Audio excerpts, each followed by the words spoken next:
last time I mentioned that it is possible to see your source code even though you don't have writer. So, the source generated code. So, if we look at any piece of code, anytime that we write partial, it actually means that there's a source generator running, generating the other part of the partial, like another partial type inside it. Anyways, so the fact that you know, any time that we have these partial types where we require you to say partial, it's because of source generation. And in Writer, there's this feature where you can press dots and then say show generated code, and then you can actually see all of the generated code for that system, Right. which is just a partial of that system.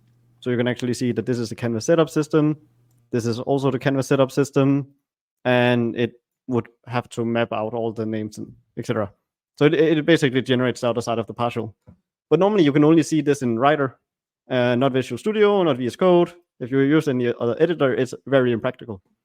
Because here's the thing: your editor here in Writer actually does run Roslyn source generators inside of here. Like there's this little Roslyn logo down here. Now, if you do want to see it in other things, there's a very hidden feature. I should probably have put it in a better spot, documentation-wise, when I made it. But you can actually, the way I usually find it, because I also can't remember it, is I just go in and search sourcegen in here, and then I notice that there's an attribute. I just go to Dots the output changelog. source gen files. Nice. Yeah, so it's a define called dots output sourcegen files. You put that in your project. Well, edit, player settings, project settings, player. You put it in here, and as soon as you do that, then as it also says right here, all of your generated C# files will be put in the temp generated code folder. Nice. So all the generated files, if you go to your project. Is your default text Comic Sans? No? What do you? No, I would never use Comic Sans. What is it? The Comic Sans monospaced then? I actually had this thing in university where I would make sure that every project, every report, every essay, everything that I ever wrote in at university had to include Comic Sans in a notable way somewhere. Just as a little bit of a challenge, especially because some of the work that I had to do was design based, so it was even more fun to do. To try and slip it in there somewhere. Yeah.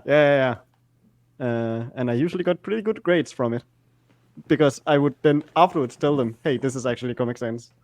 Anyways, so I can see my project, then temp, then generated code, then it will specify every single assembly because source generators run on a per assembly basis.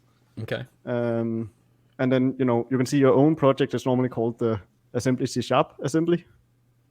So these are all the systems and stuff being generated. So we generate a file for every system, and those have __ system, and we generate the second part of an iJob entity, and those are __ job entity, and then you can see all of the generated code in here. And the way that most of these, yeah, but the way that most of these work is just that they will take your function, and then they will have this attribute on top called the Dutch compiler patch method, and then an IL post processor will go in and search for an on update with 0 type arguments that passes in a ref of Unity entity system state. So it will go searching for this, and then the IO post processor will make sure to basically just take that piece of source code and plop it into the the thing that matches this string here. Interesting. Because that's the thing that you can't do with C#. Source generators can only generate valid C# code, and a lot of what our generators do requires us to do modifications on top of that. So this is a way of doing interception. And actually in C#, I think 11, it's either 11 or 12, there's a new feature called interceptors, which kind of does a similar thing where you can override a particular line and say, hey, when you call this, then it will actually map to this generated thing instead. Which is pretty cool.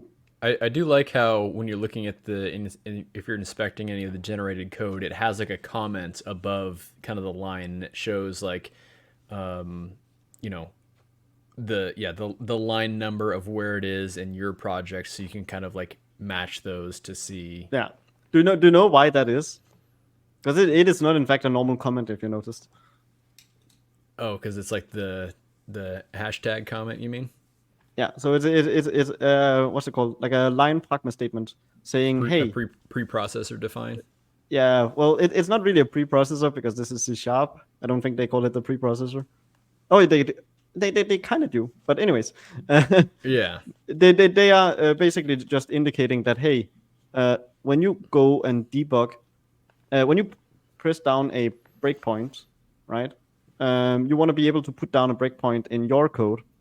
Right. Um, And have it line up with the generated code, even though the line ex- numbers exactly. won't likely match up. It not only likely it straight up is just the wrong file to begin with, because like for Yeah, instance right, here right. on update is being replaced, so it is not this on update that is being called. In fact, it's the other update that is being called. Like it's the one in here that is being called. So on update in here is being called, and then you still want to be able as a user to put a breakpoint right here. Like when I put a breakpoint here, that should still be hit. So what it's doing is, okay, now I'm running here. I know that you run to this line. It actually maps to line 63, which is the line in here. So if there is a breakpoint at line 63, I should hit. So yeah, it does like it does a mapping, making sure all the debug symbols map over, and that's why it's there. But it also is very useful for just like seeing which code turns into what code. Usually the things you will see changing in here is any place that you use system API will now have like a this is clearly a system API for each, but now it turned into an if.query, passing in a type handle and stuff.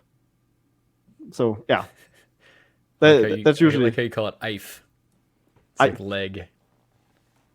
we have many of those names. ECB entity command buffer, ECB sys You don't is call it you entity don't call command it an buffer EKBA system. though. Ekabot, no.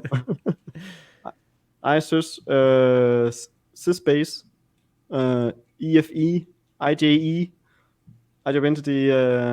Yeah. Anyway, we have names for everything. I feel like at this point, Yeah. because it's too much to type.